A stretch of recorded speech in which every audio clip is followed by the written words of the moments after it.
भारतीय संत परंपरा में अनेक संत हुए हैं जिन्होंने राष्ट्र निर्माण के लिए अपना संपूर्ण जीवन लगा दिया।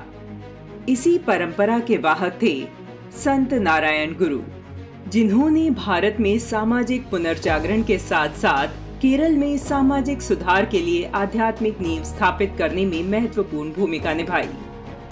इसके साथ ही समाज में जातिगत भेदभाव को दूर करने तथा आपसी संघर्ष के बिना सामाजिक मुक्ति का मार्ग प्रशस्त करने का काम किया। नारायण गुरु का जन्म 27 अगस्त 1856 को त्रिवेंद्रम से 12 किलोमीटर दूर स्थित एक छोटे से गांव चेम्पा झंथी में व्यालवरम नामक किसान परिवार में हुआ था।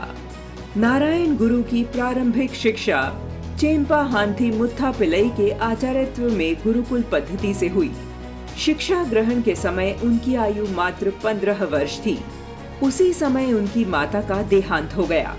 21 साल की आयु में वह संस्कृत के विद्वान रमन पिल्लई आसन से उच्चतर शैक्षिक ज्ञान सीखने के लिए त्रावणकोर चले गए, जहां उन्होंने वेद, उपनिषद और संस्कृत साहित्य और अलंकार शास्त्र का ज्ञान अर्जित किया। यह वह समय था जब अस्पृश्यता का चलन था। इस दौरान नारायण गुरु अपने वैदिक ज्ञान, काव्य और मानवतावादी विचारों से सामाजिक जड़ता में परिवर्तन लाने में समर्थ रहे। उन्होंने सशक्त अहिंसक आंदोलन चलाए। नारायण गुरु के प्रयासों से समाज धार्मिक आडंबरों और रूढ़ियों से मुक्त होने लगा। नारायण गुरु ने केरल में आध्यात्मिक जागरण द्वारा सामाजिक सुधार करने में महत्वपूर्ण भूमिका निभाई और वह भारत के जातिगत भेदभाव को दूर करने के प्रयासों को गति देने वाले सफल समाज सुधारकों में से एक बने। उन्होंने आपसी संघर्ष के बिना सामाजिक मुक्ति के लिए एक मार्ग प्रशस्त किया। नारायण गुरु अन्य समाज सुधारकों से भिन्न प्रकृति के समाज सुधारक थे, जिन्होंने सदैव समग्रता मूलक समाधान प्रस्तुत किए, जिसमें उन्होंने लोगों को परस्पर एक दूसरे के विरोधी या शत्रु के रूप में चिन्हित नहीं किया। जाति भेद और छुआछूत के बारे में नारायण गुरु का मानना था कि यह समाज को तोड़ने का काम करता है।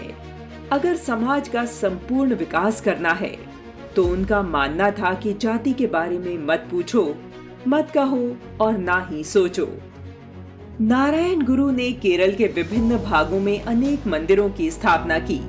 शेरथलाई के कलावनकोट स्थित एक मंदिर में उन्होंने देवी देवताओं की प्रतिमा के स्थान पर दर्पण स्थापित करवाया।